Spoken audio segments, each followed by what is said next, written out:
The fact that Blake Lively has been rude and cruel to people throughout her career. Blake Lively's world seems to be cracking open, and this time it's not just the tabloids talking. One by one, her co-stars and close friends are stepping forward, each pulling back the curtain on a side of her the public wasn't supposed to see. When asked about working with Blake again, Hannah didn't even try to sugarcoat it. Her reaction said more than words ever could. Once seen as untouchable, Blake's golden image is now unraveling under the weight of old secrets and fresh betrayals.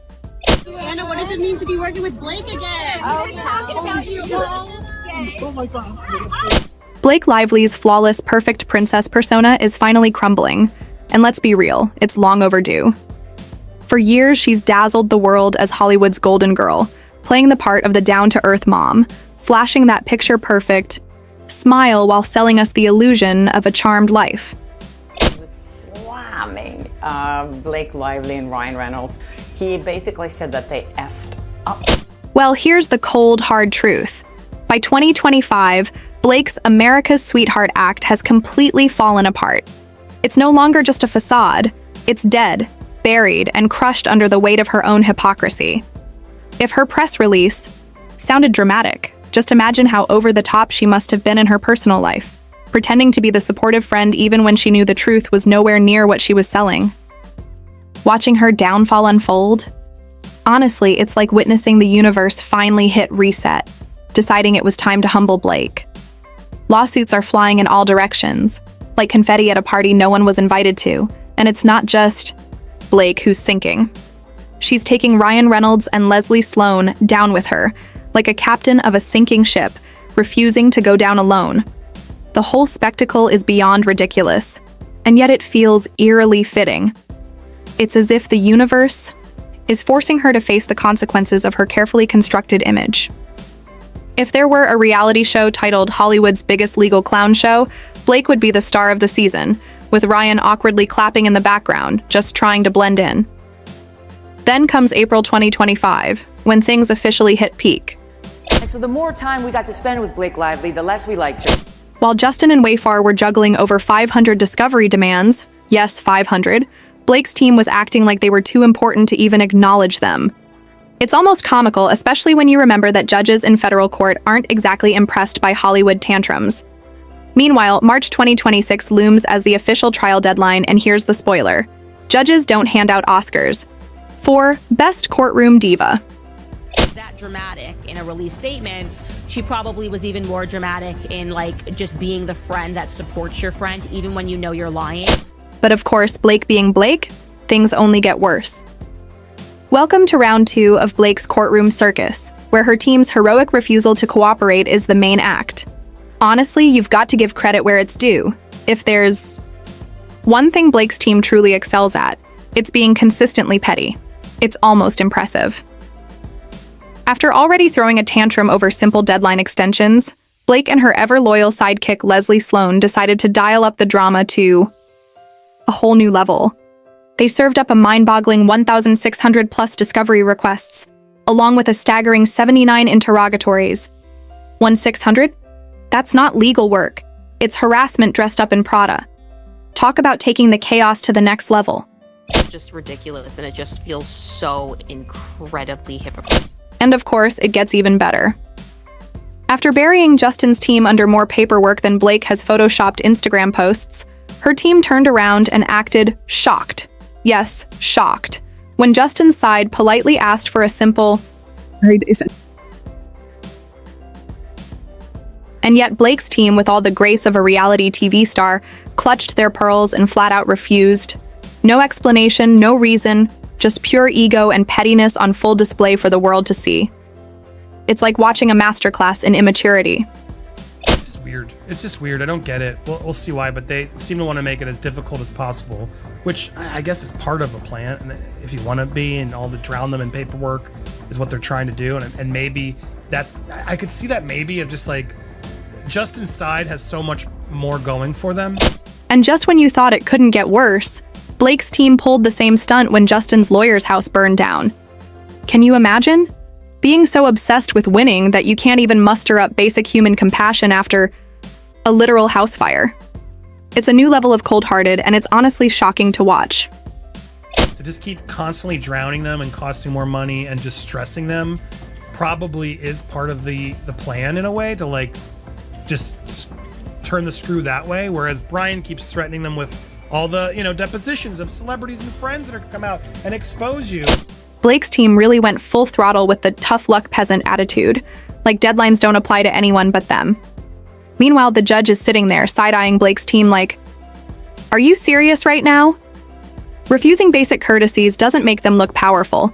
It just makes them look like spoiled brats throwing a tantrum on the playground. It's the kind of petty behavior that might fly in a high school hallway, but not in a courtroom where respect and professionalism should rule. Unbelievable. Blake Lively's team will not cooperate in court.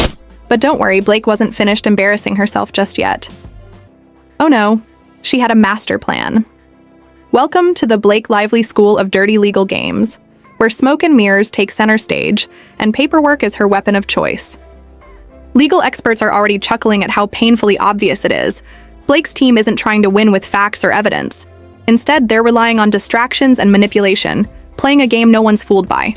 That Blake and Leslie's parties will not agree to push their hearings and stuff. Basically, Wayfair was served with 31 different sets of interrogatories from the Lively Sloan parties. No, they're not trying to win.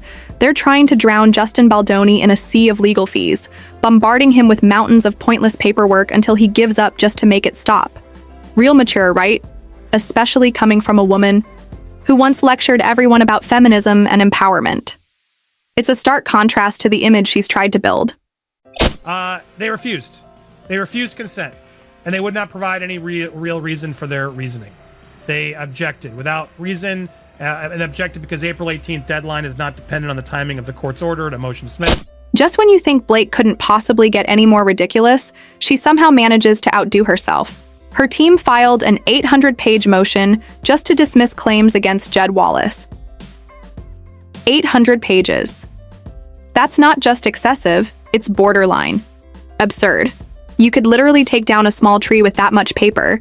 It's like they're playing legal Jenga with the environment. Blake Lively's team also refused to delay when Brian Friedman's house burned down, which the judge did ultimately agree to. But sure, Blake, tell us again how you're the relatable girl next door, while your legal team is out here reenacting War and Peace in court. It's almost like she believes courtrooms are movie sets, and if she just bombards the place with enough paperwork, she'll somehow win an Oscar for most obnoxious litigant. Meanwhile, Justin's lawyer, Brian Friedman, is out here casually dropping hints that celebrity depositions might be on the horizon. You know, just another plot twist in the courtroom drama. Anyway, now they're writing the judge. Their unreasonable refusal to agree to mutual professional courtesies, none of which would prejudice any party.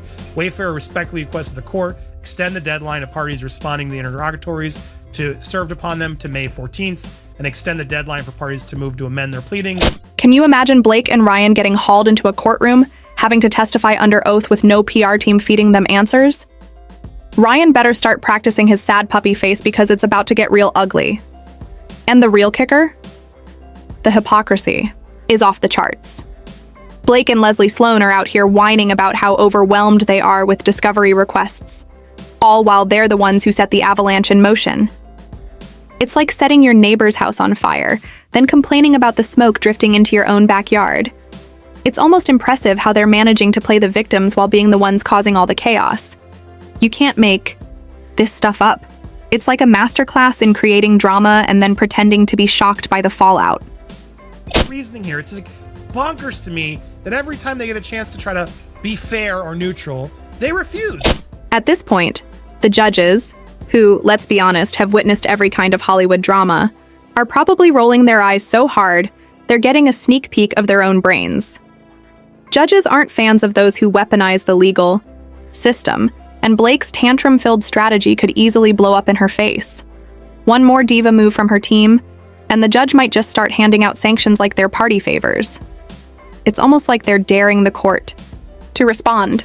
Lively put one out for the Jed Wallace that had like 800 pages, trying to port over all this. It's a lot, Kim, right?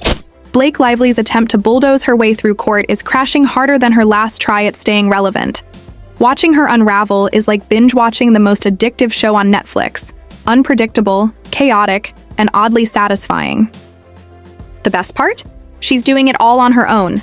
No one had to take her down. She's out here flailing, swinging at thin air, tripping over her own ego, and face-planting in front of the entire industry.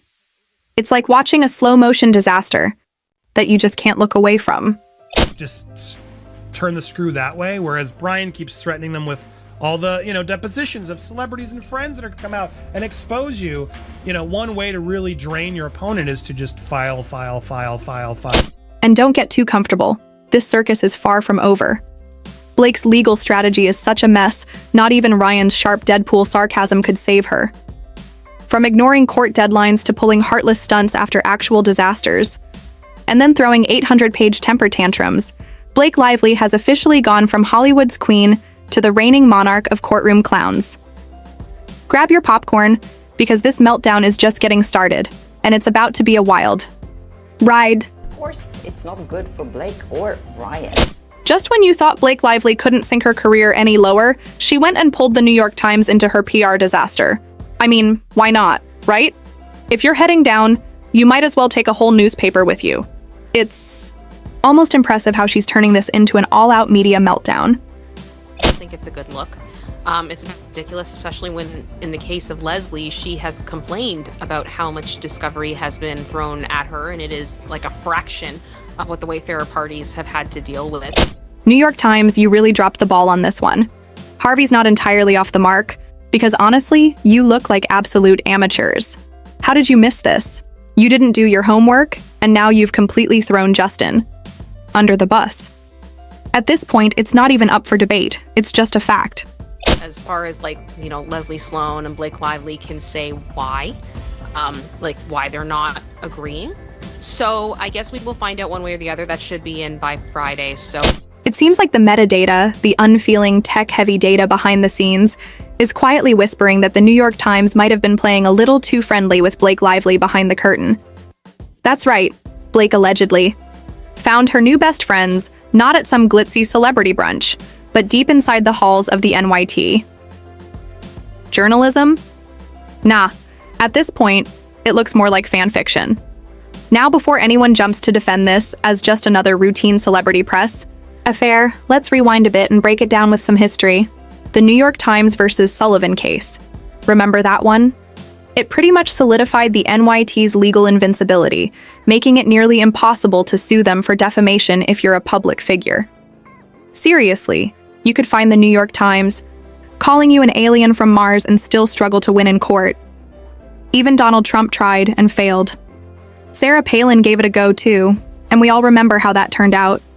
It was like watching someone try to figure out Russia from their backyard, except in this case, the legal battle was just as confusing. So, Blake Lively thinking she's going to take down the New York Times?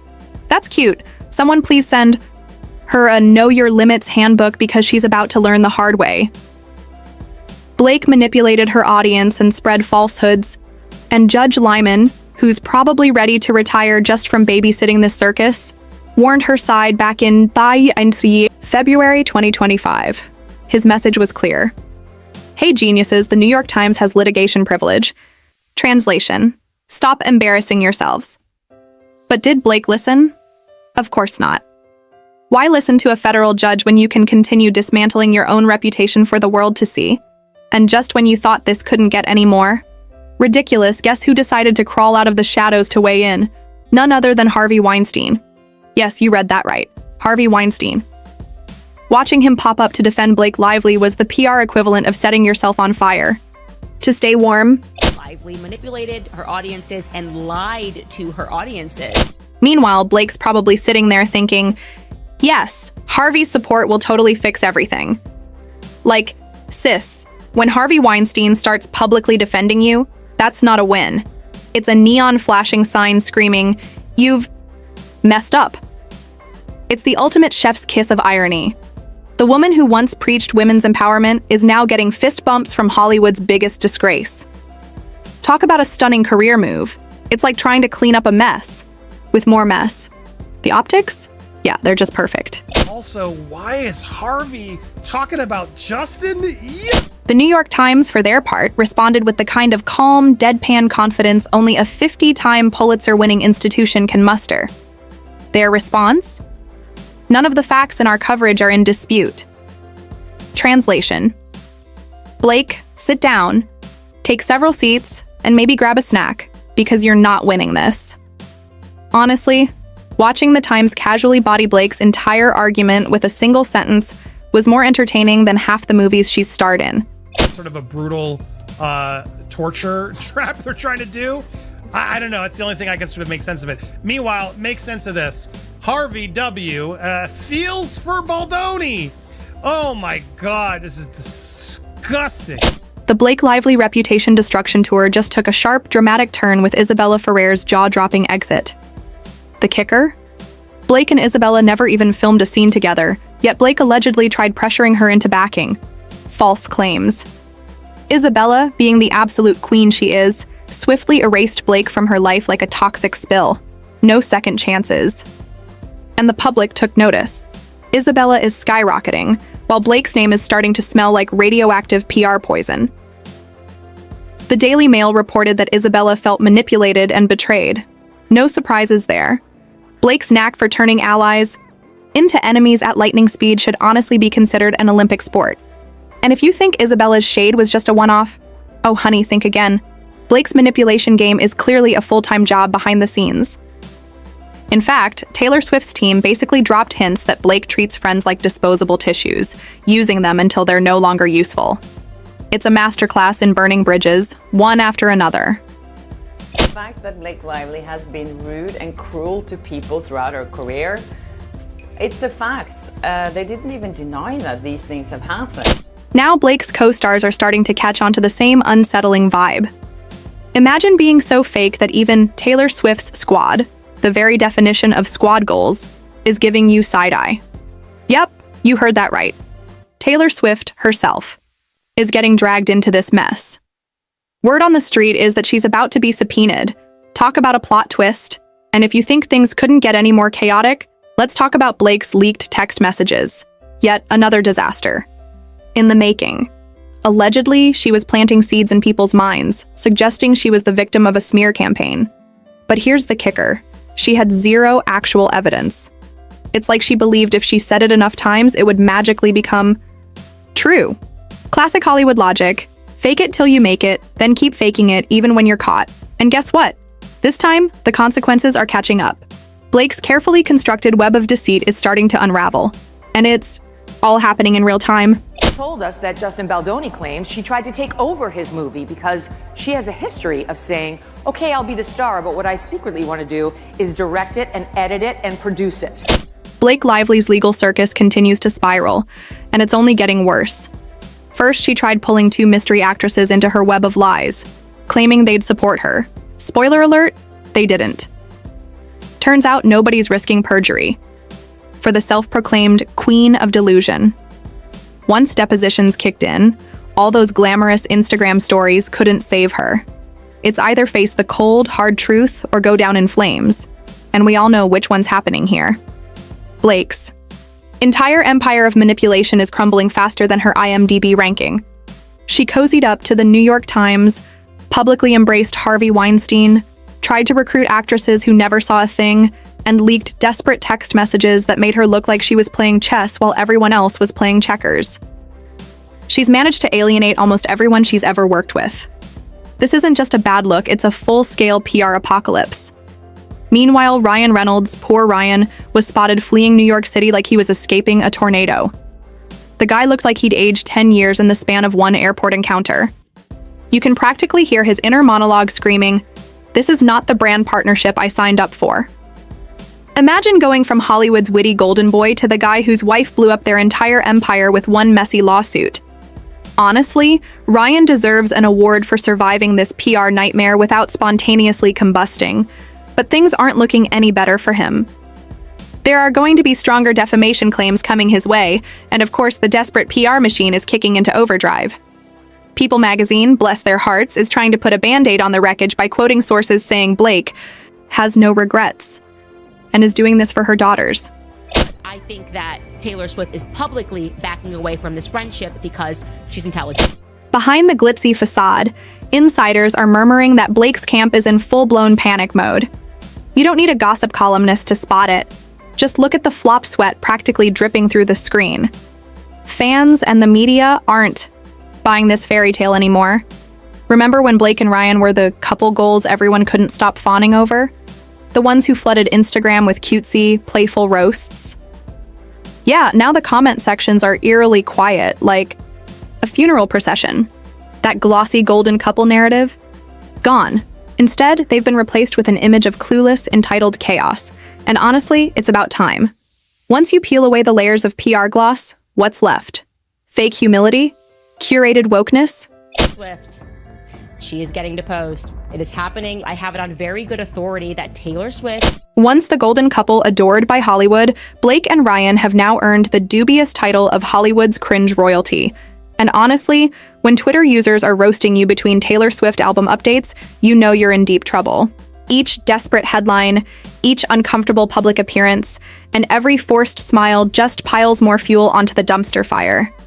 The illusion is completely shattered, and not even the most perfectly curated Instagram post can piece it back together.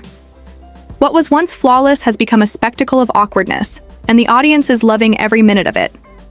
We have seen the evidence, and we haven't seen any evidence from Blake Lively that supports her claims. And I'm sure she's going to cut that out from the actual article. I think it's coming out later this week, at some point next week. But let's be honest, the best part is still to come. If Blake honestly believes she's heading for some grand courtroom victory, someone needs to hand her a harsh reality check wrapped in caution tape. Here's a fun legal fact for those keeping track. 95% of federal cases either settle or get dismissed. So all this drama, all the self-inflicted reputation damage? Weinstein, shut up. You have no basis to talk. What are you doing here? Judge Lyman has made his position crystal clear. He's done babysitting this Hollywood drama. With a sigh of resignation, he's pushing for quick settlement talks, weary of watching Blake turn his courtroom into the latest episode of Real Housewives. Celebrity Edition. Even he can see that the whole thing is spiraling out of control. Without hard evidence to back her conspiracy claims, especially those aimed at the New York Times, Blake's legal case is looking more like Swiss cheese. And not the good kind, mind you. We're talking the moldy, stale kind that nobody would touch at a buffet. So, when this inevitably settles, it's going to be a quiet, painful acknowledgement of her defeat. No matter how many heartfelt, "I'm doing this for my daughters" leaks her, PR team releases, or how many cozy photo ops with horse farms she arranges, the truth will be clear for everyone to see. You can't spin reality, at least not when half of Hollywood and the internet are laughing at you in real time. And let's not even get started on the money hemorrhaging. Legal fees are no joke, especially when you're hiring overpriced PR firms. And law firms just to make your situation worse by the day. Every time Blake digs in and continues this losing battle, she's flushing more money and dignity down the drain. It's a slow-motion car crash, and it's the most tragic career self-sabotage we've seen in years. By the time this saga limps to a final, quiet settlement, Blake's image as America's sweetheart will be a dusty relic of what could have been. It will become one of those cautionary tales that celebrities whisper about at brunch, warning each other to stay far, far away from Blake Lively's brand. And the real punchline? It looks like America Ferrera has quietly stepped away from supporting Blake Lively. And who can blame her? There's going to be a lot stronger defamation claims against Ryan Reynolds. Once Hollywood's golden couple, Blake Lively and Ryan Reynolds have now become the industry's ultimate cautionary tale. From the pinnacle of Deichstrom couple goals to the cringe-worthy, maybe we should see other people break up, their fall from grace, has been as swift as it is spectacular. It's like watching a masterclass in how to not handle a scandal. Lie poorly, leak desperate messages, play the victim, weaponize the media, and then act shocked when everyone starts backing away. Let's be real. When your co-stars, supposed friends, and even the New York Times want nothing to do with you, maybe, just maybe, it's time to ask, is it everyone else, or is it you? The more Blake tries to keep the illusion alive, whether it's posting her picture-perfect Instagram moments from horseback rides or dropping yet another inspirational quote, the more obvious it becomes. Even with Ryan flashing that forced, tight-lipped smile at every public appearance, it's over. The show's over, the curtain has fallen, and the audience, they've already left.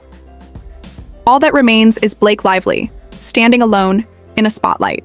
That's flickering out by the second. Drop your thoughts below, and don't forget to smash that subscribe button for more Hollywood drama, because this one's just getting started.